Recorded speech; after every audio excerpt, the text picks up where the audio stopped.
जय राधा माधव कुंज बिहारी, जय राधा माधव कुंज बिहारी, जय गोपी जन वल्लभ गिरिवर धारी, जय गोपी जन वल्लभ गिरिवर धारी, यशोदानंदन ब्रज जन रंजन, यशोदानंदन ब्रज जन रंजन, यशोदानंदन ब्रज जन रंजन, यशोदानंदन ब्रज जन रंजन, यमुना तीरा वनचारी, यमुना तीरा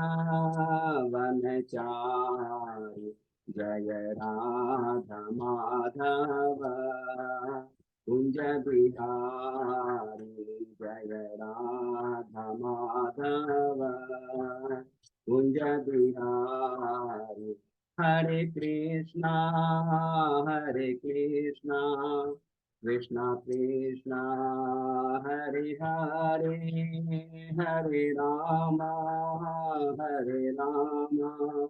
राम राम हरे हरे, हरे कृष्णा कृष्णा कृष्णा हरे हरे, हरे राम राम राम हरे हरे, हरे कृष्णा कृष्णा कृष्णा हरे हरे, हरे राम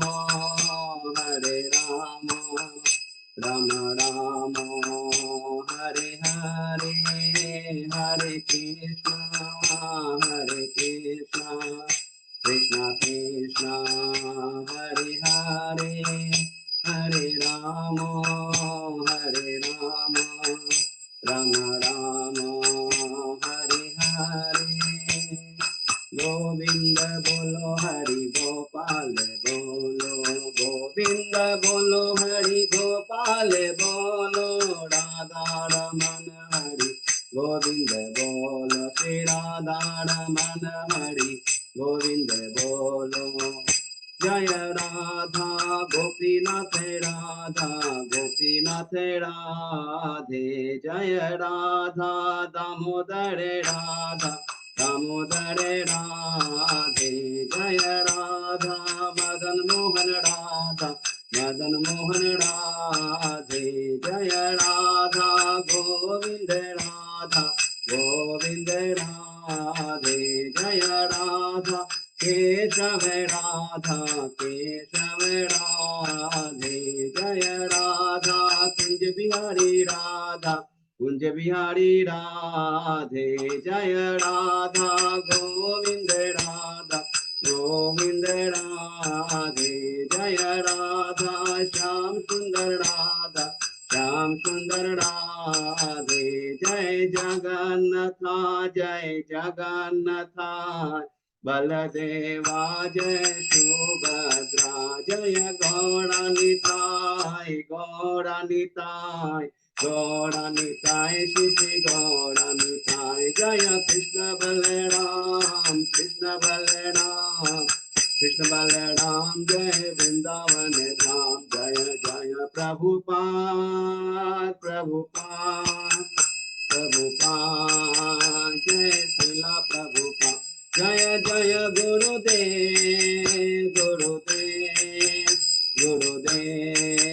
गुरुदेव निताय गौर हरि बोल निताय गौर हरि बोल। नाम संकीर्तन की जय, राधा माधव की जय, श्रीला प्रभुपाद की जय। हरि हरि बोल। बहुत बहुत धन्यवाद अजय प्रताप, बहुत ही सुंदर कीर्तन किया और बहुत ही सुंदर विग्रह, आज वृंदावन के विग्रहों का प्रभु जी ने दर्शन कराया हमें, बहुत बहुत धन्यवाद। और आशा करता हूँ सभी भक्तों ने अच्छे से कीर्तन किया होगा। अब ये बोलो मंगलाचरण करते हैं। ओम अज्ञानतिमिरान्धस्य ज्ञानाञ्जनशलाकया चक्षुरुन्मीलितं येन तस्मै श्रीगुरुवे नमः। श्रीचैतन्यमनोभीष्टं स्थापितं येन भूतले स्वयं रूपकदा मह्यं ददाति स्वपदान्तिकं। वन्देऽहं श्रीगुरु श्रीयुतपदकमलं श्रीगुरु वैष्णवांच च श्रीरूपं साग्रजातं सहगना रघुनाथं वितं तं सजीवं स्वाद्वैतं सावभूतं परिजं सहितं कृष्ण चैतन्य देवं श्री राधा कृष्ण पादान सहगना ललिता श्री विशाखावितांश च। नम ओम विष्णुपादाय कृष्ण प्रेष्ठाय भूतले श्रीमते भक्ति वेदांत स्वामिन इति नामिने। नमस्ते सारस्वती देवे गौरवाणी प्रचारिणे निर्विशेषा शून्यवादी पाश्चात्य देशदायिनी। वाञ्छाकल्पतरुभ्यश्च कृपा सिन्धुभ्य एव च पतितानां पावनेभ्यो वैष्णवेभ्यो नमो नमः। नमो महावदान्याय कृष्ण प्रेम प्रदायते कृष्णाय कृष्ण चैतन्य नामने गौरविसे नमः। हे कृष्ण करुणा सिंधु दीन बंधु जगतपते गोपेश गोपिका कांत राधा कांत नमस्ते। तप्त कांचन गौरांगी राधे वृंदावनेश्वरी विषभानुसुते देवी प्रणमामि हरिप्रिये। नीलांचल निवासाय नित्याय परमात्मने बलभद्र सुभद्रायां जगन्नाथाय ते नमः। जय श्री कृष्ण चैतन्य प्रभु नित्यानंद श्री अद्वैत गदाधर श्रीवासादि गौर भक्तवृंद। मुखं करोति वाचालं पंगुलं गिरिं यत्कृपातमहं वन्दे श्री गुरुमदीनतारिणम्। परमानंद माधवं श्री चैतन्येश्वरं। हरे कृष्ण कृष्ण कृष्ण हरे हरे हरे राम राम राम हरे। श्री श्री मंगलाचरण की जय। शिला प्रभुपाद की जय। हरे कृष्णा। आज के इस भागवतम चर्चा में अध्ययन में सभी भक्तों का सादर प्रणाम अभिनंदन है, स्वागत है। सभी भक्तों के चरणों में मेरा सादर दंडवत प्रणाम है। भगवान श्री कृष्ण गुरु आचार्य साधु परम वैष्णव की कृपा से हम गत कई दिनों से भागवतम की चर्चा कर रहे हैं, श्रवण कर रहे हैं।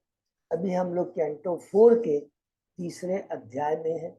शीर्षक है श्री शिव तथा सती का संवाद। बहुत इंपॉर्टेंट है, इसको बहुत अच्छे से सुनेंगे। इसमें बहुत तत्व ज्ञान है, हमारी आध्यात्मिक की उन्नति के लिए बहुत ही लाभप्रद शिक्षाप्रद है। हम लोग कैंटो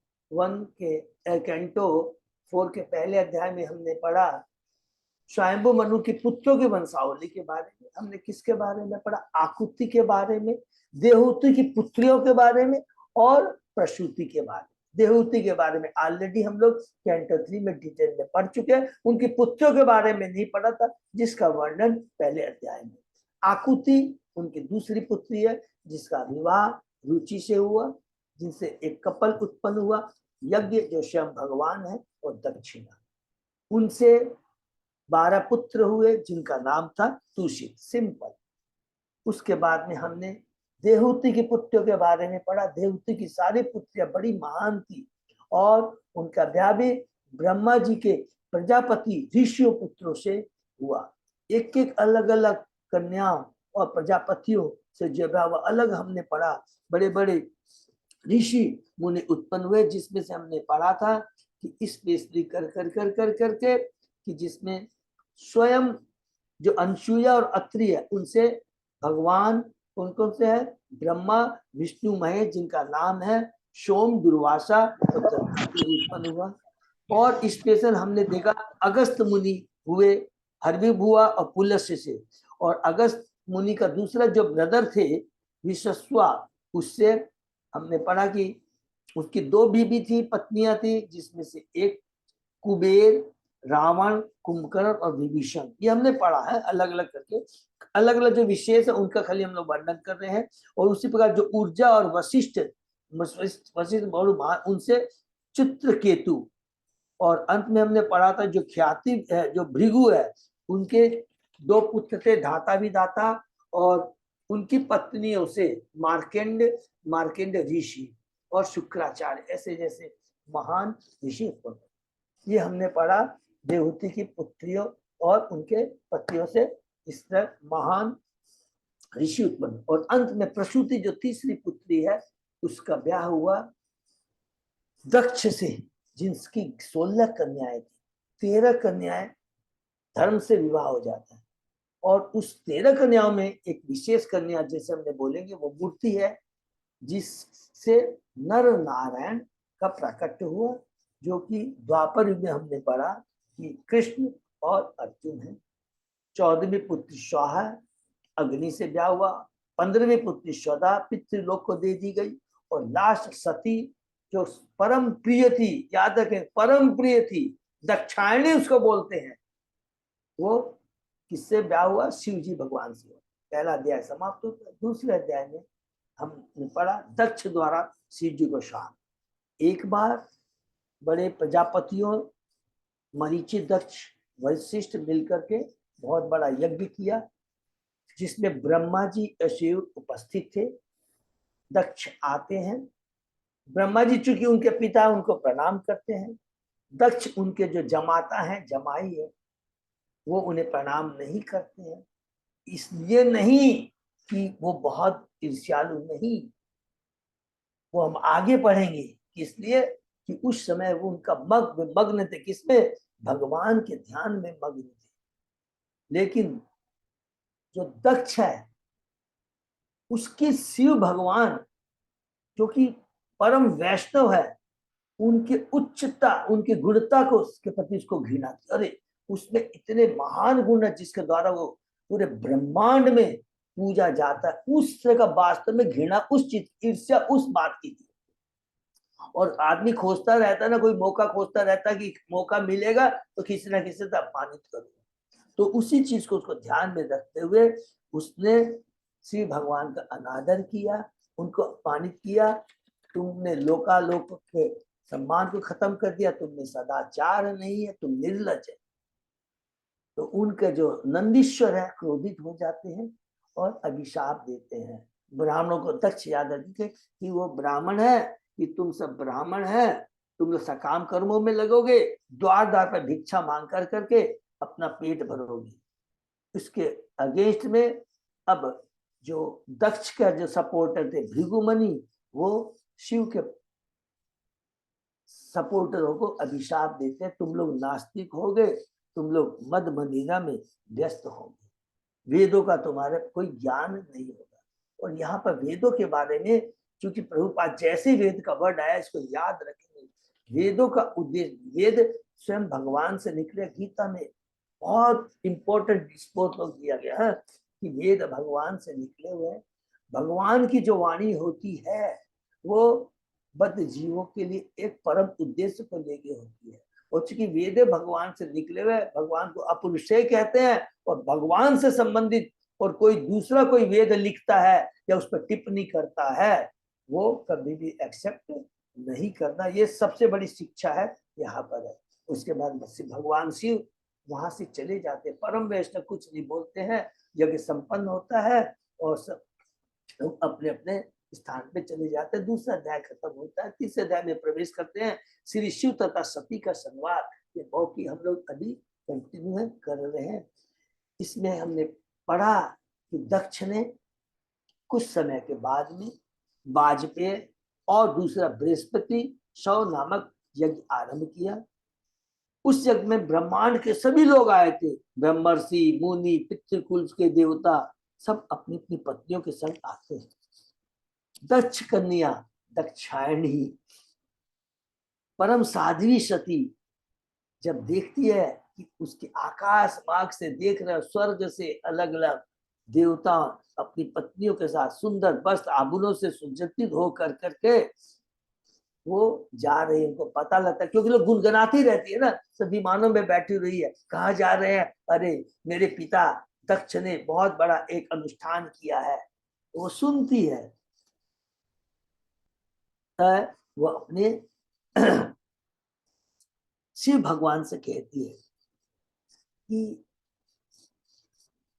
मेरे पिता द्वारा सब लोग जा रहे हैं और सब मेरे पिता द्वारा आयोजित यज्ञ में जा रहे हैं, यदि आप कहें तो मैं भी, हम लोग भी चले। ऐसे नहीं कि मैं चलूं, हम लोग भी चले। मैं भी अपने पिता द्वारा और दूसरा प्रदत्त आभूषणों को पहन करके आपके साथ उत्सव में जाने की इच्छुक। यहाँ प्रभुपाद जी कहते हैं कि सती कहती है कि मेरे पिता द्वारा प्रदत्त, बिल्कुल सही बात है। शंकर भगवान तो अकिंचना है, वो हमेशा भगवान के नाम में मग्न रहते हैं। उनको ये सब आभूषणों के प्रति वो उदासीन रहते हैं, उनको इससे कोई लेना देना नहीं। तो यहाँ प्रभुपाद जी बहुत बढ़िया बात कहते हैं कि शिव भगवान जो है, जो तामसी बुद्धि वाले हैं, उनको क्या कंट्रोल करते हैं। तो जो तामसी बुद्धि वाले होते हैं, शिव भगवान स्वयं में वैसे नहीं है, वो तो परम वैष्णव है। अगर तामसी बुद्धि वाले होते तो वो भी उन तामसी लोगों की तरह अपनी पत्नियों के गहने बेचकर खा जाते हैं। बहुत सुंदर। हरि बोल, हरि कृष्णा। Take care. सबको हरे कृष्णा बोल दो। हरे हरे कृष्णा, हरे कृष्णा, हरि बोल, हरे कृष्णा। तो बहुत सुंदर। फिर कहती है कि वहां पर मेरी मुलाकात मेरी अन्य बहनों मौसियों तथा मौसों से हो जाएगी। देखिए यहाँ पर एक पत्नी की चेतना माने वो कितनी माने अपने परिवार के प्रति आसक्त होती है। और शिव भगवान कहते हैं ये स्वाभाविक है, ऐसा नहीं है कि वह स्वाभाविक है। अतः हे अज, ये बहुत इंपॉर्टेंट, हे अज, हे शिव मन अकिंचन है, जो भौतिक चमक धमक से उदासीन रहते हैं। आप तो इन 3 गुणों से ऊपर है, जगत के प्रति उदासीन है। किंतु मैं एक अबला स्त्री हूं, और जैसा आप जानते हैं मैं सत्य से अनभिज्ञ हूं। अतः मैं एक बार फिर से अपनी जन्म भूमि को देखना चाहता हूँ। ये बहुत ही इंपॉर्टेंट बात यहाँ पर भगवान प्रभुपाद जी एक जो स्त्री है, हम जीव है, उनके प्रति जो आसक्ति उसको उजागर कर रहे हैं। ये नेचुरल है, ये बता रहे। और फिर वो कहती है कि यहाँ प्रभुपाद जी कहते हैं, ये बहुत इंपॉर्टेंट श्लोक है, यहाँ तक वो फिर भूल गया। जो अपनी जन्म भूमि से देह से प्यार करता है वो गधे के समान। फिर कहती है हे नीलकंठ, हे देवसर, ये बहुत इंपॉर्टेंट है। अपने मित्र पति गुरु या पति पिता के घर बिना बुलाए जाने में कोई हानि नहीं है। ये इस बात को याद रखेंगे कि कहते हैं। और उसके जवाब में भगवान शिव कितना सुंदर उत्तर देते हैं। जब सती ऐसा कहती है तो भगवान शिव को दक्ष द्वारा समस्त प्रजापतियों के समक्ष जो जिस भाव से उन्हें अपमानित किया जाता था किया है, तो उन्हें याद आ जाता है। क्या प्रभुपाद जी कहते हैं, भौतिक जगत माया इतनी प्रबल है। शिव परम वैष्णव है, लेकिन चूंकि 3 गुणों के बीच है, माया के बीच है, उनके प्रति आसक्त नहीं है। लेकिन रहते रहते कहते हैं कि भगवान शिव आत्मा नाम है, किंतु चूंकि उन्हें तमोगुण का भार सौंपा गया है, अतः वे भी कभी कभी इस भौतिक जगत के सुख दुख से प्रभावित होते रहे। तो बहुत इंपॉर्टेंट शिक्षा है कि हम, माया बहुत प्रबल है, हम इसको हटा नहीं सकते इसे, लेकिन बुद्धिमानी बरत सकते। जैसे कहते हैं भगवान शिव को तमोगुण का कार दिया गया, तो सदैव तमोगुणी आते रहे तो दिमाग में कितना ही हो, माया कहीं कभी झटका दे देती है। तो हमको क्या करना चाहिए, रजोगुणी तमोगुणी लोगों से दूर रहना चाहिए। ये एक बहुत बड़ी शिक्षा है। अदरवाइज शिव ब्रह्मा इंद्र तक भी भ्रमित हो जाते हैं। किंतु आध्यात्मिक जगत में इसका प्रभाव नहीं है, क्योंकि आध्यात्मिक जगत 3 गुणों से ऊपर है। वहां जो भी कार्य होते हैं, कृष्ण की जो लीलाएं होते हैं, कृष्ण रोते हैं, हंसते हैं, सब दिव्य होता है। समझा, गोपियों का जो आचरण है, गोपियों का जो विरह है, ये सब दिव्य होता है। अर्थात वहां द्वंद्व नहीं होता। इसको नोट कर, द्वंद्व नहीं होता। सुख दुख लाभ हानि जय पराजय ये आध्यात्मिक जगत में नहीं होता है। ये द्वंद्व जो है सुख दुख, ये केवल भौतिक जगत में होता है। वहां तो केवल दिव्य आनंद ही आनंद है। ये शिक्षा। फिर लास्ट में श्री भगवान कहते हैं, तुमने कहा ए सुंदरी कि मित्र के यहाँ बिना बुलाए जाना उचित नहीं है। मैं मानता हूं ये बात एकदम सही है, किंतु जिस व्यक्ति के अंदर में हमारे प्रति ईर्ष्या भाव है उसके यहाँ नहीं जाना चाहिए। ये बहुत इंपॉर्टेंट है। कई बार होता है ना, हम लोग में ईगो रहती है, अरे उसने नहीं बुलाया। आप उनको सोच के अपनी बुद्धिमती को काम करना, हो सकता भूल गया हो, आप उसको फोन करेंगे बिना बुलाए जाएंगे, आपको मालूम है बहुत खुश होगा, जरूर जाना चाहिए। लेकिन जब मालूम है कि हम जाएंगे तो उसका क्रोध हमारे ऊपर में और उजागर होगा, वातावरण कलुषित हो जाएगा, इम्प्लीजेंट हो जाएगा, तो वहां नहीं जाना चाहिए। ये श्री भगवान यहाँ कहते हैं। फिर कहते हैं श्री भगवान, बहुत इंपॉर्टेंट लास्ट इसको हमने पढ़ा, जिस जहाँ शिक्षा, धन, तप, सौंदर्य, युवावस्था और कुलीनता, सेम कुंती महारानी ने कहा था, याद रखें, उसमें खाली 2 चीज नहीं आया था, तप और युवावस्था नहीं आया था। ये 6 गुण बहुत कुछ कोटि के होते हैं, किंतु जो इसे प्राप्त करके दे मदाग्न हो जाता है, वह सत ज्ञान, स्मृति, सत बुद्धि को खो बैठता है और महापुरुष के यश को समझ नहीं पाता। तो यहाँ भगवान शिव इनडायरेक्टली बोलते हैं, महापुरुष के यश को समझ नहीं पाता। तो वो कहते हैं बिना हिचक के, मेरी में कोई ईर्ष्या नहीं थी, मैंने दक्ष का अपमान करना नहीं चाहता था, लेकिन जो मूर्ख लोग होते हैं 3 गुणों से, धन से, यश से, सम्मान, अपनी योग्यता से, सुंदरता से अंधे रहते हैं, तो इस चीज को नहीं समझते। प्रभुपाद जी तात्पर्य में बोलते, दूध अच्छा भोजन है, किंतु जब कोई विषैला असर छू देता है तो वह विषक्त हो जाता है। उसी प्रकार यदि उपयुक्त गुण जो हमने पढ़े, धन, ऐश्वर्य, सुंदरता, तप, युवावस्था, द्वेषपूर्ण गृह मेदी व्यक्ति को प्राप्त हो जाते हैं, तो इसका विपरीत प्रभाव होता है, उसके लिए वो अभिशाप हो जाता है। उस तरह के गुण उस तरह के लोगों में नहीं होना चाहिए। निर्दोष प्राणियों को डसना सर्प की आदत है। हरि बोल। जिनमें ये दुर्गुण होते हैं वो इतने मदाग्न हो जाते हैं, वो हमेशा डसते हैं, दूसरों से ईर्ष्या करते हैं, वो सांप की तरह होते हैं। जब तक कोई कृष्ण भावना नहीं होता, उसकी संपत्ति, योग्यता, गुण शून्य रहते हैं। बहुत इंपॉर्टेंट एग्जाम्पल है। जब तक हम भगवान से नहीं जुड़ेंगे, भगवान क्या एक है, वन, जितने ही शून्य, यदि भगवान एक नहीं रहता, जितने भी शून्य बगल में लगा दीजिए, 1 शून्य, 2 शून्य, 3, वो सारे शून्य ही रहते हैं। लेकिन जैसे उसको भगवान से एक से जोड़ देते हैं, वो 10, 100, 1000, 10,000, करोड़, 10 करोड़। इसलिए ये सारी जो चीजें हैं, हमें भगवान की संपत्ति, भगवान की खुशी के लिए। अतः जब तक मनुष्य की संपत्ति, गुण किसकी सेवा में नहीं लगती, उसे नीचा गिरा देती है। इसको अंडरलाइन करो, उसको नीचा गिराते, उसके पतन का कारण होता है।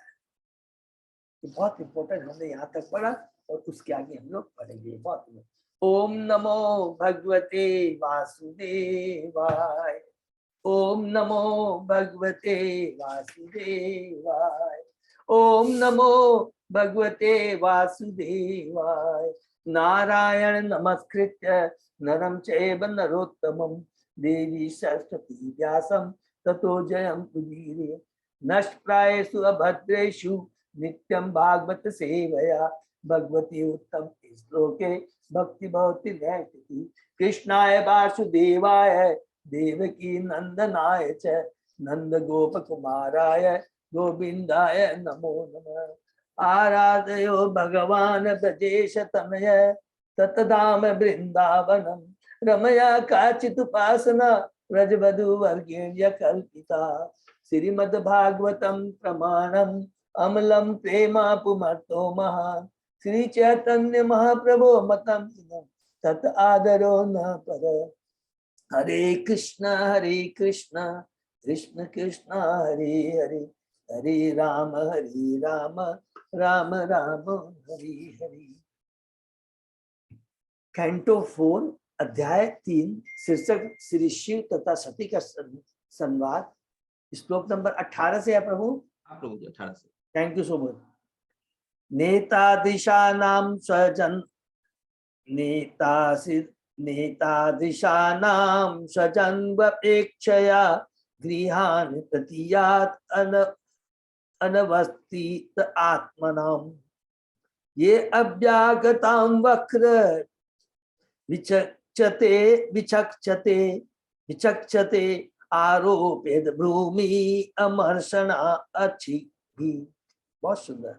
मनुष्य को चाहिए कि वह किसी दूसरे व्यक्ति के घर न जाए, भले ही वह उसका संबंधी या मित्र ही क्यों न हो, यदि वह मन से शुद्ध हो और अपने अतिथि को तनी हुई भ्रकुटियों एवं क्रुद्ध नेत्रों से देख रहा हो।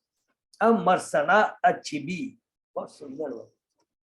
चाहे कितना ही नीच पुरुष क्यों ना हो, वह अपनी संतान पत्नी तथा संबंधियों पर कभी निर्दय नहीं होता। यहाँ तक कि बाघ भी अपने बच्चों के प्रति दयालु होता है, क्योंकि पशु जगत में बच्चों के साथ अच्छा व्यवहार किया जाता है। क्योंकि सती दक्ष की पुत्री थी, अतः चाहे वह कितना ही क्रूर दूषित क्यों न रहा हो, उससे यह आशा की जाती थी कि वह सती का आदर करेगा। किंतु यहाँ पर अनवस्थित शब्द से यह सूचित होता है कि ऐसे व्यक्ति पर विश्वास नहीं किया जा सकता।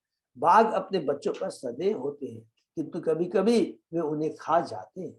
विद्वेषपूर्ण कपटी पुरुषों पर विश्वास नहीं करना चाहिए, क्योंकि वे सदैव ढुलमुल रहते हैं। इसलिए सती से शिव ने कहा कि वह अपने मायके न जाए, क्योंकि ऐसे पिता को संबंधी मानकर बिना आमंत्रण के उसके घर जाना उचित नहीं था। बहुत सुंदर शिक्षाएं हैं। अर्थात जो मदाग्न हो जाता है धन संपत्ति से लेकर के, उसमें 110% है तमोगुणी के भाव आ जाते हैं। अर्थात रजोगुण से इतनी इच्छाएं होते हैं, मेरे पास इतना हो इतना हो, और जब रजोगुण की मात्रा बहुत ज्यादा भर जाती है तो उसके अंदर में फिर तमोगुणी भावना आती है। अर्थात जहां तमोगुणी भावना आ गई वो पशु के समान होता है। कितनी बढ़िया बात लिखा है। इवन पशु भी कभी अपने बच्चों को प्यार, लेकिन यहाँ पर दक्ष अपनी पुत्री जिसको दक्षायणी कहते हैं उसको भी देख करके बता रहे हैं उसका आदर नहीं करेगा, मन आगे आएगा। तो यहाँ पर शंकर भगवान कहते हैं उस तरह के लोगों को यहाँ कभी नहीं जाना चाहिए। तथारी भी नव्यते सिली मुखे शेते अर्दितांगे हृदये दूयता श्वानाम यथा वक्र धियाम दुरुक्तिभि दिवानिशं तप्यति मर्मतान्वित। शिव ने कहा यदि कोई शत्रु के बाणों से आहत हो तो उसे उतनी व्यथा नहीं होती जितनी कि सज्जनों के कटु वचनों से होती है, क्योंकि यह पीड़ा रात दिन हृदय में चुभती रहती है। हरि बोल। ये देखिए बड़ी कितनी बढ़िया, इतना यहाँ सुंदर सी भगवान ज्ञान दे रहे हैं सती को, जो हमारे लिए बहुत सुंदर शिक्षा है।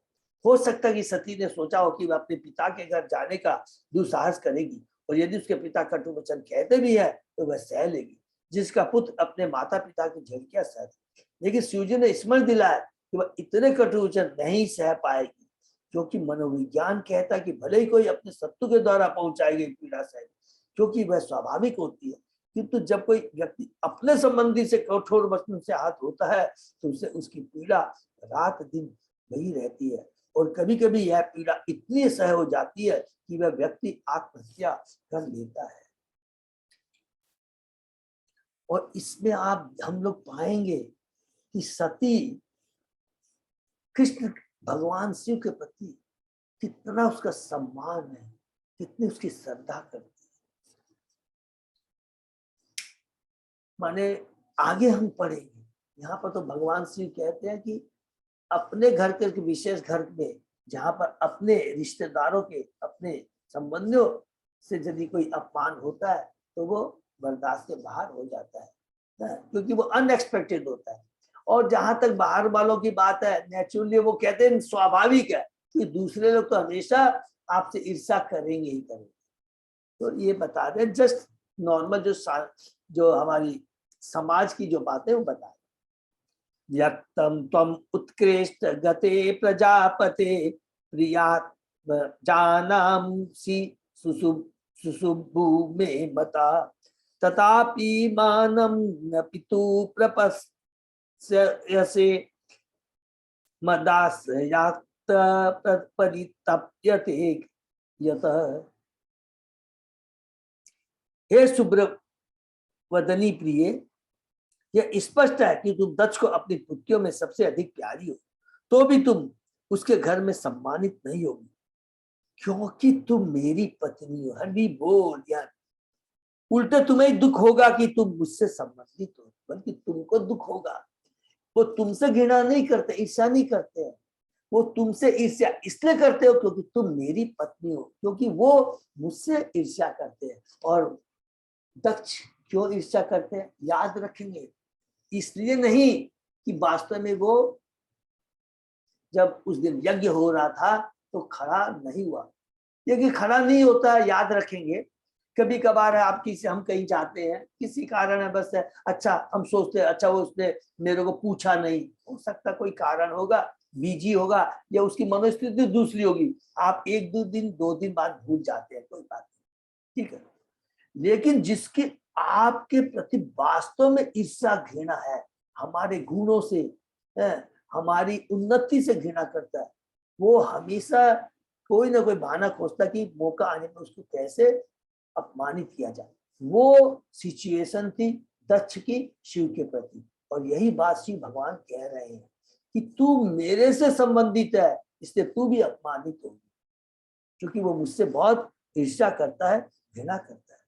शिव जी ने यह तर्क प्रस्तुत किया कि यदि सती अपने पति के बिना ही अकेले जाना चाहे तो भी उसका ठीक से सम्मान नहीं होगा, क्योंकि वह उनकी पत्नी जो ठहरी, भले वह अकेले ही क्यों न जाए, दुर्घटना की संभावना है। अतः शिव जी ने अप्रत्यक्ष रूप से सती को अपने पिता के घर न जाने का आग्रह किया। दूसरे रूप में सोचिए, शिव भगवान सती वो एक परम साध्वी है, बहुत सम्मान करते हैं। शंकर भगवान परम वैष्णव हैं, 3 गुणों से ऊपर है, इतना तक कहते हैं। उनको अपनी चिंता नहीं है कि मेरा अपमान होगा, उसको चिंता है कि सती का अपमान होगा, वो सम्मान उस अपमान को सह नहीं पाएगी, वो ज्यादा उसको चिंता है। देखिए कितनी उनकी सद्भावना, अच्छी सोच है। इसलिए कि मेरी पत्नी है, देखिए एक एक चीज को याद रखिए, वो परम वैष्णवी है, परम साध्वी है, जो कि हम अभी पाएंगे। पापच्यमानेन हृदातुरेन्द्रिय समिद्धि पुरुष बुद्धि साक्षी नाम अकल्प एषाम अधिरोढुम अजंशा परम पदम द्वेष्टि यथा सुरा हरि। हरि बोल। जो अहंकार से प्रेरित होकर सदैव मन से तथा इंद्रियों से संतापित रहता है, देखिए मन तथा इंद्रियों संतापित रहता है, वह स्वरूप सिद्ध पुरुषों के ऐश्वर्य को सहन नहीं कर पाता। एक एक चीज को शंकर भगवान स्वयं को क्या कह रहे हैं, वे स्वरूप सिद्ध पुरुष है, 3 गुणों से ऊपर है, भौतिक जगत में भी रह करके भी वो उससे प्रभावित नहीं होते हैं। आत्मसात के पद तक उठने में अक्षम होने से वह ऐसे पुरुषों से उसी प्रकार ईर्ष्या करता है जिस प्रकार असुर सिर्फ भगवान से ईर्ष्या करते हैं। हरि बोल। यहाँ पर शिवजी तथा दक्ष के मध्य शत्रुता का वास्तविक कारण बताया गया। वास्तविक कारण क्या है, उसकी असुर प्रवृत्ति है। भगवान देखिए, कभी हम लोग देखते हैं भगवान के लिए सब समान है, सुर या असुर। हमने देखा है प्रहलाद महाराज, बलि महाराज, इनको देखिए, वृत्रासुर को देखिए, और असुर खानदान में है ना, लेकिन भगवान के परम भक्त है। शिव जी को दे लीजिए, ब्रह्मा जी को लीजिए, इंद्र को लीजिए, वो तो देवता है भगवान के, लेकिन उनमें भी घमंड आता है। हमने दामोदर, हम लोगों ने ब्रह्म विमोहन लीला में देखा है, गोवर्धन लीला में देखा है। तो भगवान क्या है, चाहे वो सभी उनकी आत्मा है, ममे मान से जीवों के जीव, भगवान आसुरी प्रवृत्ति को नष्ट करते हैं, उसको मारना चाहते हैं। अपनी आत्मा है वो, तो सब हम उनकी आत्मा है, उनके प्रति कभी उनको ईर्ष्या हो ही नहीं सकते। तो ये हमेशा है। तो दक्ष क्या है, उसकी आसुरी प्रवृत्ति है, और आसुरी प्रवृत्ति भी कितनी बड़ी बात है, किसके प्रति वो अपराध कर रहा है। सोचिए, एक परम महावैष्णव, महान वैष्णव शिव जी के प्रति उसकी ये इस तरह की ईर्ष्या है। यहाँ पर शिव जी तथा दक्ष के मध्य शत्रुता का वास्तविक कारण बताया गया। दक्ष शिव जी से ईर्ष्या करता था क्योंकि शिव जी श्री भगवान के गुणावतार थे, हरि बोल, और परमात्मा के प्रत्यक्ष संपर्क में रहने के कारण दक्ष की अपेक्षा उन्हें अच्छा पद प्राप्त था। हरि बोल। देखिए दक्ष भी भगवान का भक्त, ऐसा नहीं कि वो भगवान को नहीं मानता है, वो नास्तिक नहीं है, याद रखेंगे, लेकिन वो ऐश्वर्य के प्रति पद के प्रति इतना लोलुप है कि वो अपनी सारी चेतना खो बैठता, अंधा हो गया, पशु वृत्ति उसकी हो गई। इसके अतिरिक्त और भी अनेक कारण थे। भौतिक रूप से गर्वित होने के कारण दक्ष द्वारा शिव का उच्च पद सहन नहीं किया जा सकता, अतः उसकी उपस्थिति में शिव का न खड़ा होना उसके क्रोध का अंतिम प्राकट्य था। शिव जी सदैव ध्यान मग्न रहते हैं और परमात्मा साक्षात करते रहते हैं, जैसा कि यहाँ पर पुरुष बुद्धि साक्षिणाम शब्दों से सूचित होता है। जिसकी बुद्धि निरंतर से भगवान के ध्यान में लीन हो उसका पद अति ऊंचा होता है और उसका अनुकरण कोई नहीं करता, विशेष रूप से सामान्य व्यक्ति तो नहीं। जब दक्ष यज्ञ स्थल में प्रविष्ट हुआ तो उस समय शिव ध्यान मग्न थे और हो सकता है उन्होंने उसे प्रवेश करते देखा ही ना हो, किंतु दक्ष ने इस अवसर का लाभ उठाया, इसलिए नहीं कि वो नहीं उठे, पहले से उसके मन में इतनी घृणा थी, अब अच्छा मौका मिला है, अब मैं शिव को अपमानित करूंगा और सब लोग बोलेंगे भी हाँ तुमने सही डांटा, क्योंकि वो तुम्हारा जमाई है, तुम्हारा पद ऊंचा है, उसको खड़ा होना चाहिए था। किंतु दक्ष ने इस अवसर का लाभ उठाकर उन्हें शाप दे डाला, क्योंकि वह दीर्घ काल से शिव के प्रति द्वेषपूर्ण रवैया अपनाए हुए था। जो वास्तव में स्वरूप सिद्ध व्यक्ति है और वे प्रत्येक प्राणी को सिर्फ भगवान के मंदिर रूप में देखते हैं। हरि बोल। क्योंकि परमात्मा रूप में सिर्फ भगवान प्रत्येक प्राणी के शरीर में निवास करते हैं। जब कोई देह का सम्मान करता है तो वह भौतिक शरीर में अपितु परमेश्वर के अस्तित्व का आदर करता है। इस प्रकार जो परमेश्वर का निरंतर ध्यान करता है वह उन्हें सदैव नमस्कार करता है। किंतु दक्ष अधिक जागृत नहीं था। हरि बोल। अधिक जागृत नहीं था, माने उसकी चेतना डेवलप नहीं थी। अतः वह सोचता था कि भौतिक देव का नमस्कार ही सम्मान है, और चूंकि शिवजी ने उसके भौतिक शरीर का आदर नहीं किया था, इसलिए दक्ष को ईर्ष्या थी। ऐसे पुरुष कभी भी शिवजी जैसे स्वरूप सिद्ध आत्माओं के पद पर उठ नहीं सकते, इसलिए वे सदैव ईर्ष्यालु रहते हैं। यहाँ पर दिया गया उदाहरण उपयुक्त है। असुर अथवा नास्तिक सिर्फ भगवान से सदैव द्वेष रखते हैं, वे उन्हें मार डालना चाहते हैं। इस युग में भी कुछ ऐसे विद्वान है जो कृष्ण से ईर्ष्या करने के कारण भगवद गीता की आलोचना करते हैं। जब कृष्ण यह कहते हैं मन मना भव मद भक्तो, सदैव मेरा चिंतन करो, मेरे भक्त बनो और मेरी शरण में आओ, तो ये विद्वान कहते कि हमें जिसकी शरण में जाना है वह कृष्ण नहीं है, यह ईर्ष्या नहीं तो क्या है। असुर अथवा नास्तिक जन बिना किसी कारण के सिर्फ भगवान से ईर्ष्या करते हैं। इसी प्रकार वे मूर्ख जो आत्मचार के सर्वोच्च पद तक नहीं पहुंच पाते, अकारण स्वरूप पुरुष को सम्मान प्रदान करने के बजाय उन्हें ईर्ष्या करते हैं। तो असुर और सुर में क्या अंतर है? सिंपली एक ही चीज याद रखिए, जो कृष्ण को केंद्र में रख करके जीवन यापन नहीं करता है वो असुर है। असुर की कोटियां, असुर प्रवृत्ति की कोटियां अलग अलग हो सकती है, ये हमेशा याद रखिए। अगर हम हैं, ठीक, हम जीवों का कल्याण कर रहे हैं, कोई जीवों से ईर्ष्या नहीं कर रहे हैं, इसका मतलब हम असुर नहीं हुए, नहीं। भागवतम की लैंग्वेज में अगर कृष्ण से जुड़े नहीं है तो हम असुर हैं।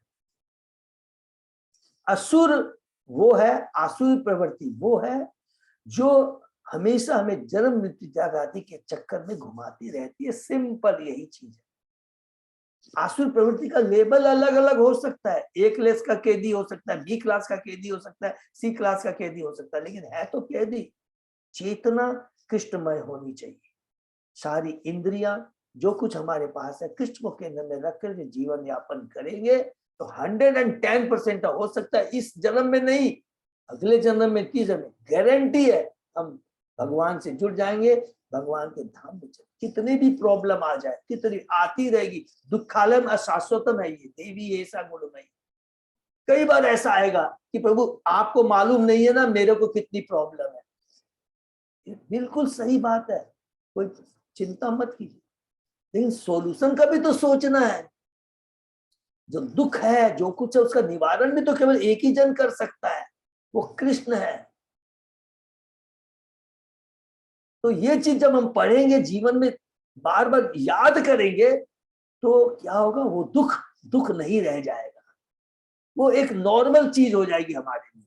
लेकिन इसके दरकार क्या है, कोई दूसरा हमारे को ये चेतना बनाए रखने के लिए ज्ञान देने वाला चाहिए, वो है भगवान के भक्तों का संग, और कोई दूसरा नहीं है। प्रत्युगदगम प्रशयन अभिवादनम विधीयते साधु मिथ सुमध्यमे प्राज्ञे परस्मे पुरुषाय चेतसा गुहाशय्या एव न देह मानिनी। हे तरुणी भारिये, निसंदेह मित्रता स्वजन खड़े होकर एक दूसरे का स्वागत और नमस्कार करके एक दूसरे को बधाइयां देते हैं, किंतु जो दिव्य पद को प्राप्त है वे बुद्धिमान होने के कारण ऐसा सम्मान प्रत्येक शरीर में वास करने वाले परमात्मा का ही करते हैं, देहाभिमानी पुरुष का नहीं करते। हरि बोल। जो दिव्य पद पे होते हैं, जो बुद्धिमान होते हैं, वो हमेशा सम्मान किसका करते हैं? प्रत्येक आत्मा के अंदर में जो परमात्मा विराजमान है, अर्थात जो कि हमें कपिल भगवान ने कहा था देववाती को कभी भी अपराध नहीं हो जाए। तो क्या बोला था अपराध के की परिभाषा, इतनी सुंदर परिभाषा दिया कि चींटी से लेकर ब्रह्मा के हृदय में परमात्मा विराजमान है, उनका आदर करना चाहिए। लेकिन हमारा ट्रीटमेंट प्रत्येक जीव की योग्यता उसकी चेतना के अनुसार होना चाहिए, ये बहुत इंपॉर्टेंट। यहाँ पर दलील दी जाती है कि शिव जी के ससुर होने के कारण दक्ष का सम्मान करना शिव जी का धर्म था। इसके उत्तर में यही कहना है कि जब विद्वान पुरुष सत्कार हेतु खड़ा होता है या नमस्कार करता है तो वह हर एक के हृदय में आसीन परमात्मा को नमस्कार करता है। अतः यह देखा जाता है कि वैष्णव में यदि शिष्य तक अपने गुरु को नमस्कार करता है, गुरु बदले में तुरंत नमस्कार करता है। हरि बोल। क्योंकि यह नमस्कार शरीर को नहीं वरन परमात्मा को किया जाता है। कितनी बड़ी बात है कि प्रभुपाद जी कह रहे हैं। फलतः गुरु भी शिष्य के शरीर में स्थित परमात्मा को नमस्कार करता है। श्रीमद् भागवत में भगवान कहते हैं कि उनको सम्मान प्रदान करने की अपेक्षा उनके भक्त को सम्मान देना अधिक मूल्यवान है। भक्त अपने को शरीर करके नहीं मानते, अतः किसी भी वैष्णव को प्रणाम करने का अर्थ विष्णु को प्रणाम करना। यह भी कहा गया कि शिष्टाचार के नाते जो ही कोई वैष्णव दिखे उसे तुरंत नमस्कार किया जाए, जिससे यह सूचित हो कि परमात्मा उसके भीतर स्थित है। इसको प्लीज अंडरलाइन करने की, बहुत पावरफुल है। वैष्णव शरीर को विष्णु का मंदिर मानता है, वैष्णव शरीर को विष्णु का मंदिर मानता है। चूंकि शिवजी कृष्ण चेतना में परमात्मा को पहले ही नमस्कार कर चुके थे, अतः दक्ष को जो अपने को शरीर रूप में मान रहा था पहले ही नमस्कार अर्पित हो चुका था। उसके शरीर को नमस्कार अर्पित करने की आवश्यकता नहीं थी, क्योंकि किसी भी वैदिक आदेश में ऐसा निर्दिष्ट है। देखिए वैष्णव कौन है?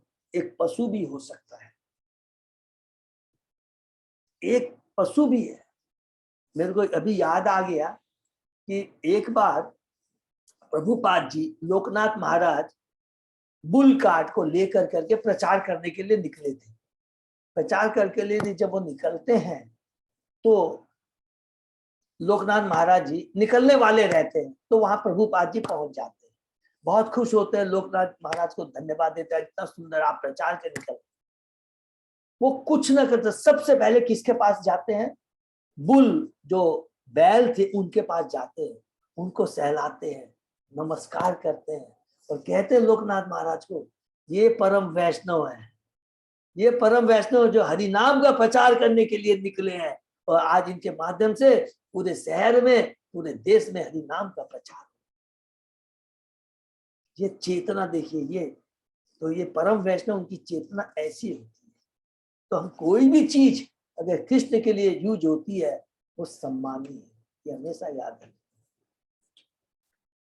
सत्वं विशुद्धं वसुदेव शब्दितं यदीयते तत्र पुमान प्रावृतः सत्ये च तस्मिन् भगवान वासुदेवो ही अधोक्षजो में नमसा विधीयते। बहुत इंपॉर्टेंट।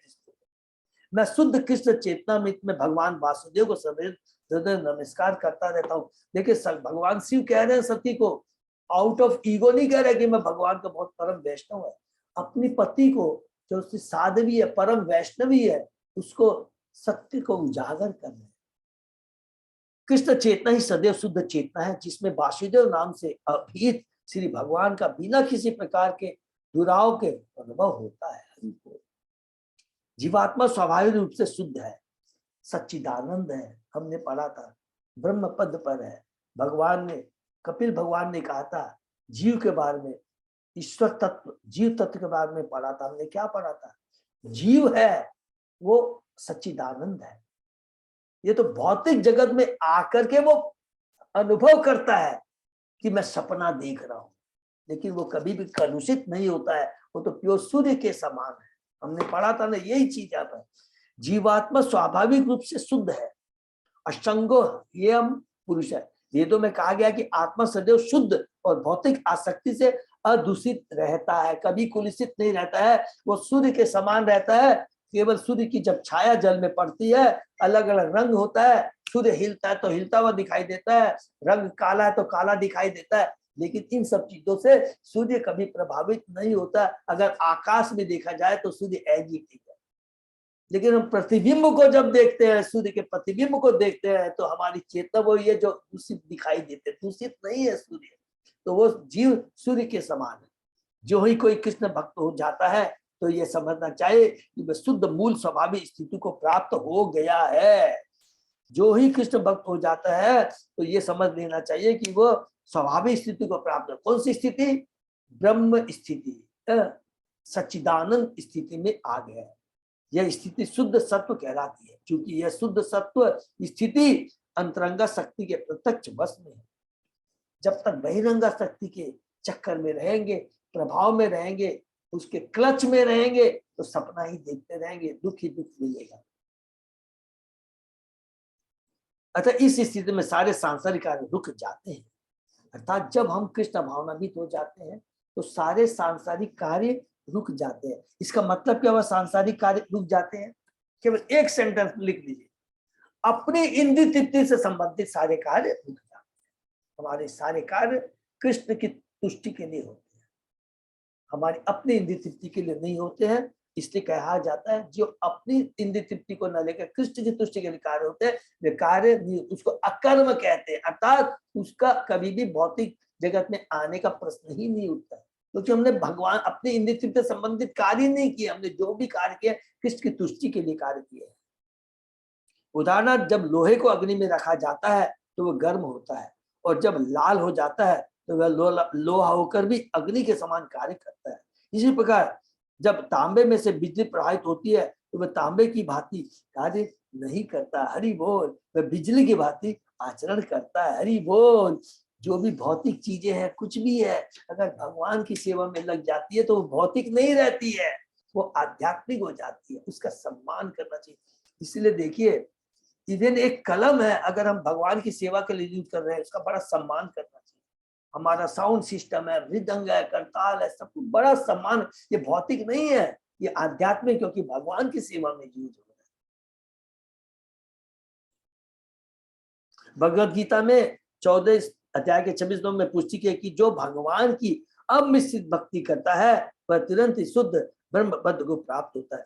माम च योग अभिचारेण भक्ति योगेन सेवते सगुण सम्मति समृत एतान ब्रह्म भूताय कल्पते। हरि बोल।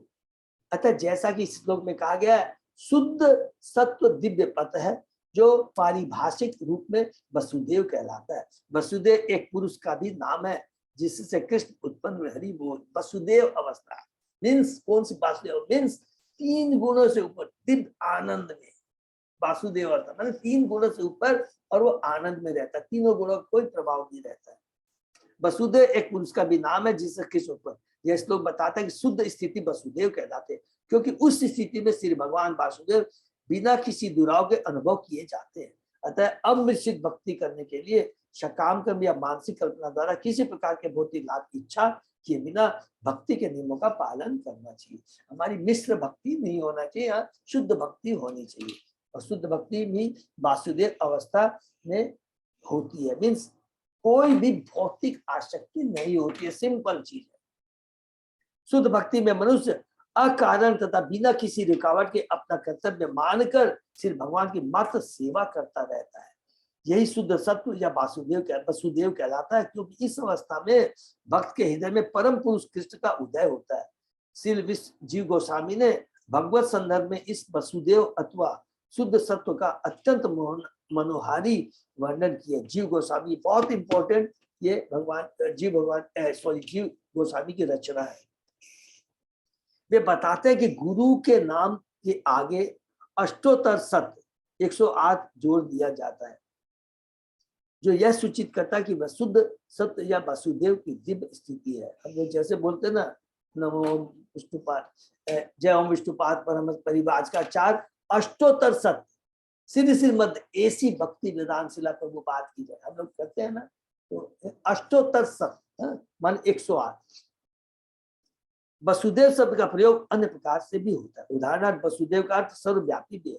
सूर्य भी वसुदेव शब्दितम कहलाता है। भले ही वसुदेव को विभिन्न अर्थों में क्यों न प्रयुक्त करे, किंतु वसुदेव का अर्थ सर्वव्यापी अंतर्यामी श्री भगवान है। वसुदेव अवस्था, वसुदेव भगवान स्वयं भगवान है। भगवत गीता में 7वें अध्याय के 9वें श्लोक में भी कहा गया, वासुदेव सर्वमिति। वास्तविक अनुभूति तो श्री भगवान वासुदेव को समझना और उनकी शरण में जाना है।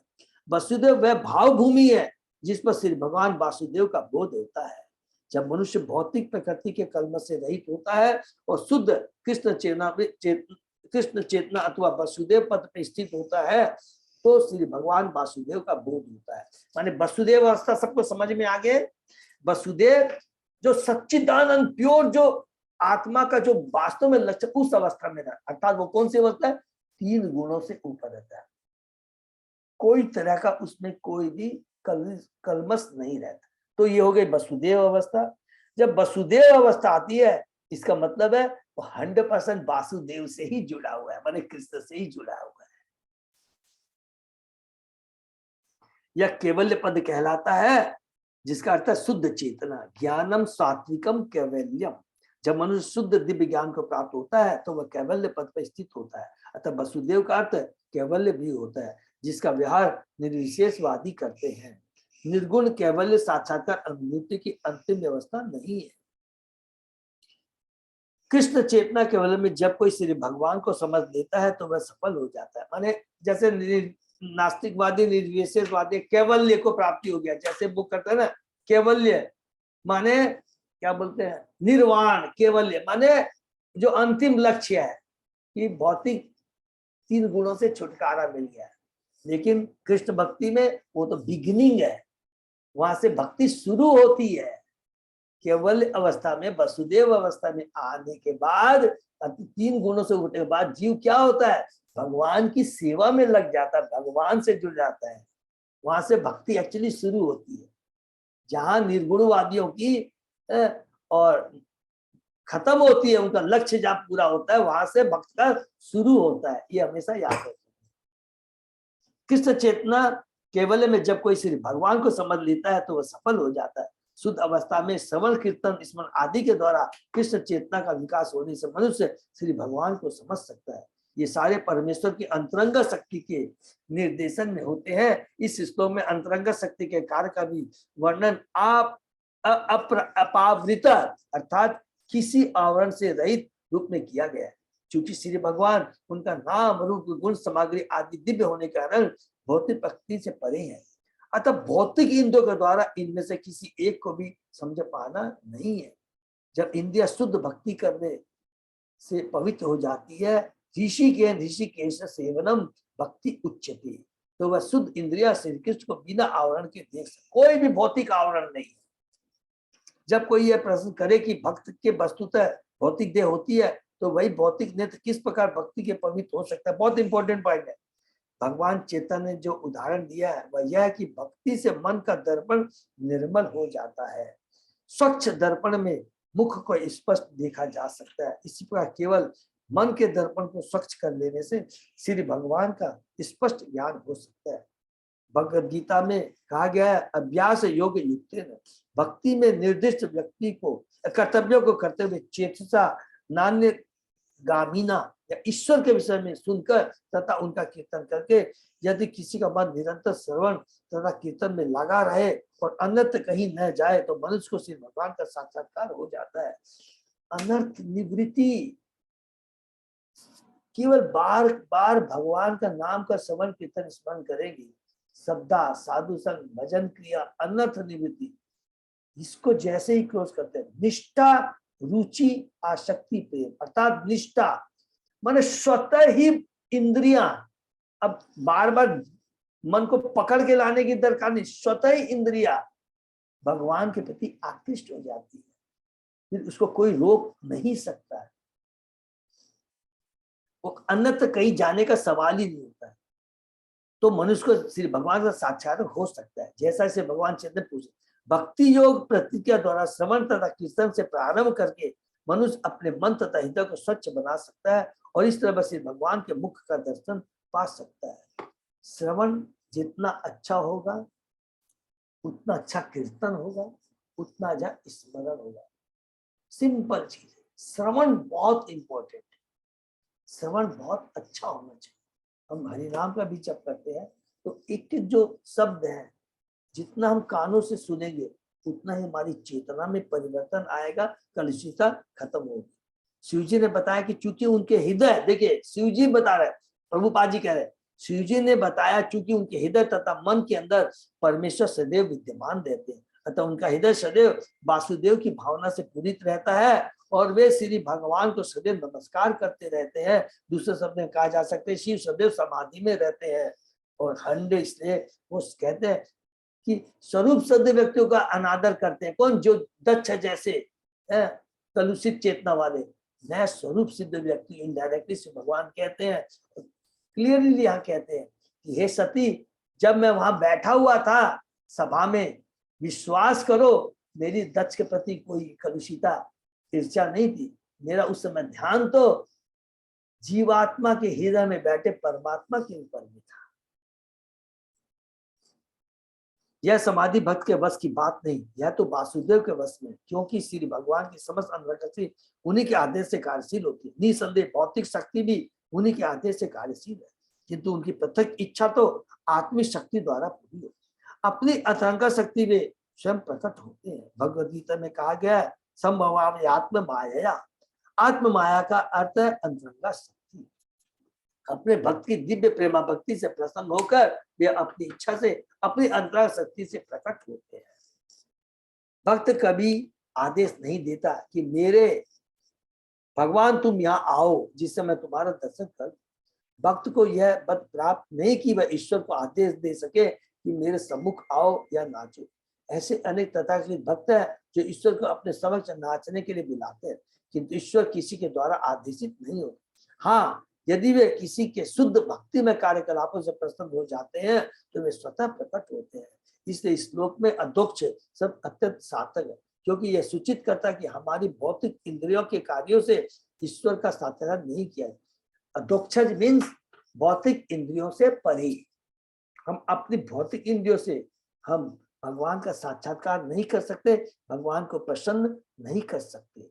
कोई अपनी मानसिक कल्पना से भगवान का साक्षात्कार नहीं कर सकता, किंतु यदि वह ऐसा करना चाहता है तो उसे अपने इंद्रियों के सारे कार्यों को दमित करना पड़ेगा। माने अपनी तुष्टि के लिए जो इंद्रिय कार्य उसको दमन करना पड़ेगा, मतलब भगवान आत्मिक शक्ति को प्रकट कर, माने आध्यात्मिक शक्ति को प्रकट करते हुए शुद्ध भक्त के समक्ष प्रकट होते हैं।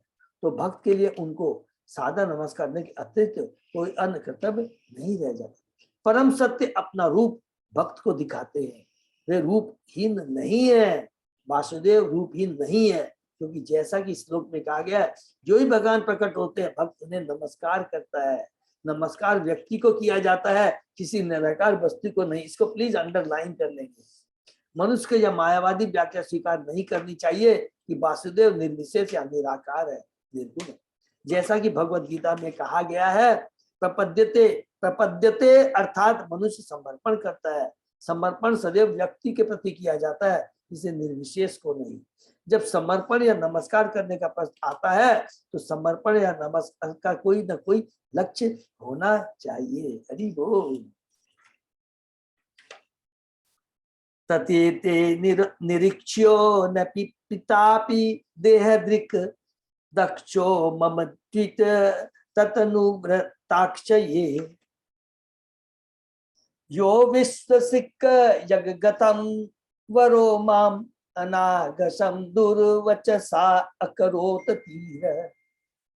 अतः तुम्हें अपने पिता को, यद्यपि तुम्हारे शरीर का दाता है, देखने नहीं जाना चाहिए, क्योंकि वह अपने अन्याय से मुझसे ईर्ष्या करता है। माने मुझसे ईर्ष्या करता है, परम वैष्णव से ईर्ष्या करता है। हे परम पूज्या, देखिए क्या वर्ड यूज करे शिव भगवान।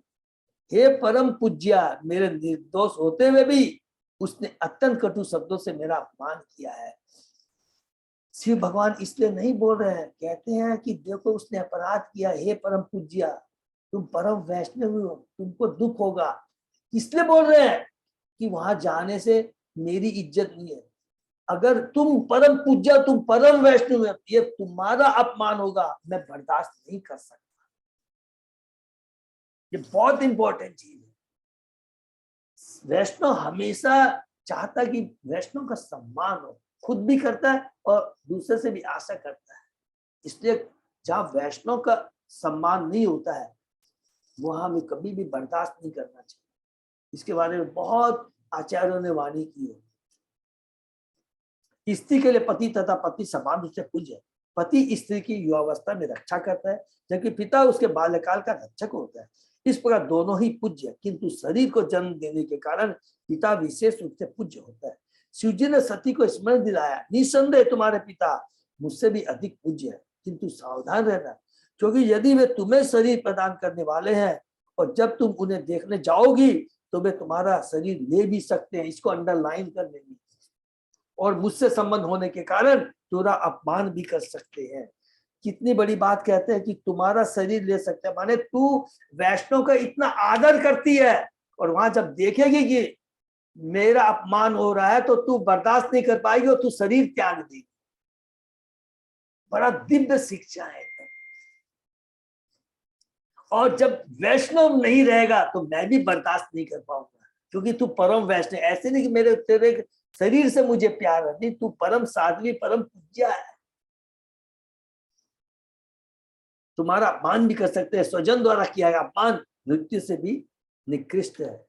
यदि ब्रजिष्यसि अतिहाय मद्वचो भद्रम भवत्या न ततो भविष्यति संभावितस्य स्वजनात् पराभव यदा सद्यो मरणाय कल्पते। हरि बोल। यदि इस शिक्षा के बावजूद मेरे वचनों को उपेक्षा करके तुम जाने का निश्चय करती हो तो तुम्हारे लिए भविष्य अच्छा नहीं होगा।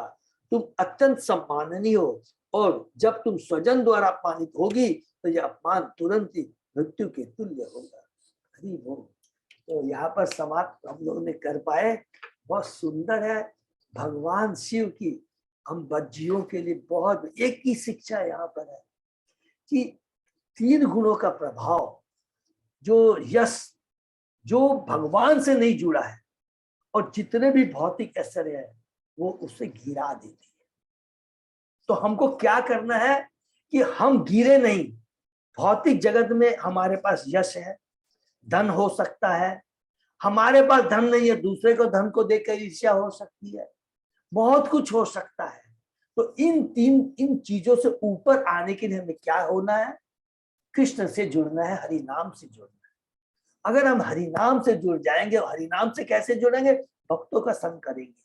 अब उनसे हम जुड़ेंगे तो क्या होगा कि 110% हमारी चेतना सारी कृष्ण के लिए कार्य करेगी।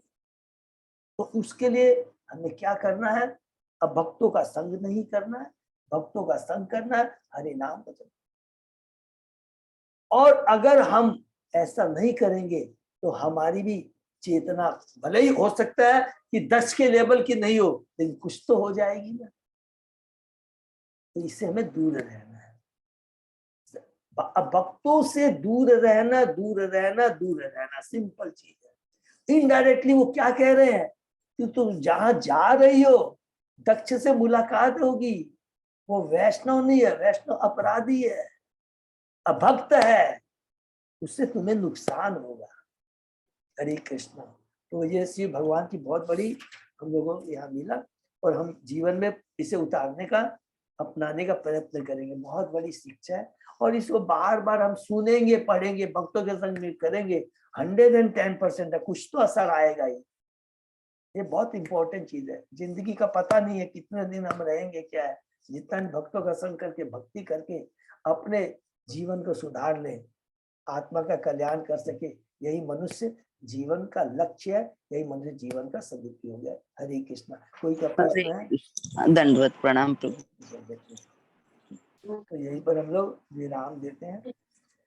अजय प्रभु, हरे कृष्णा, दंडवत हरे कृष्णा प्रभु जी, दंडवत प्रणाम। प्रणाम माता जी। हरे कृष्णा प्रभु जी, सादर प्रणाम। सादर प्रणाम। हरे कृष्णा प्रभु जी, दंडवत प्रणाम। हरे कृष्णा जी प्रभु जी, दंडवत प्रणाम। प्रभु दंडवत प्रणाम। हरे कृष्णा। प्रभु आज कोई भी अनाउंसमेंट हरे कृष्णा प्रभु जी, दंडवत प्रणाम। नहीं प्रभु जी, ऐसा कुछ नहीं है। हरे कृष्णा। बस यही हम लोग अनाउंसमेंट याद करेंगे। अब केवल डिस्काउंट का टाइम केवल 7 दिन का है, डिस्काउंट ऑफर केवल 7 डेज रह गए। एक दिन मूल्यवान है। और परसों से 4 तारीख से भीष्म पंचक शुरू हो जाएगा, एकादशी से। बहुत ही पावर, सब लोग याद रखेंगे। भीष्म पंचक जितना भी जो करते, बहुत ही माने जितना सुनता हूँ आचार्य सुनता हूँ, इसका बहुत ज्यादा से ज्यादा उस टाइम में तो एकदम अलर्ट रहना है, एकदम अलर्ट रखना। कोई भी पार्टी कुछ भी आए, कुछ भी आ जाए, किसी न किसी तरह चेष्टा ये करनी है, उसे अवॉइड करना है। और एक भक्तों से मिल कर करके घरों में जा करके दीपदान करना है, भगवान की कृपा प्राप्त करना है। पूरा देखिए, माने जिंदगी सफल का इंडस्ट्री में आध्यात्मिक बहुत बड़ी उन्नति होगी। डिस्काउंट ऑफर है ना, तो इसे मिस नहीं करना। हरे कृष्णा। प्रभु जी कल भी क्लास कर रहे हैं फिर अपने? हाँ प्रभु, कल क्लास कर रहे हैं, क्योंकि कल वो आपने कहा ना, वो बंद हो गया, हमारा खत्म हो तो गया। अब रेगुलर करते हैं अपने मंडे टू अपने देखो। Hare Krishna. Thank you so much प्रभु, याद दिला आपने। तो कल भी क्लास हम लोग। हरे कृष्णा। यहीं पर हम लोग विराम देते हैं। छह भक्तों का बहुत बहुत धन्यवाद। तो आज का सेशन ये विराम देते हैं, फिर कल सुबह हरे 7 कृष्णा। हरि बोल। हरि बोल।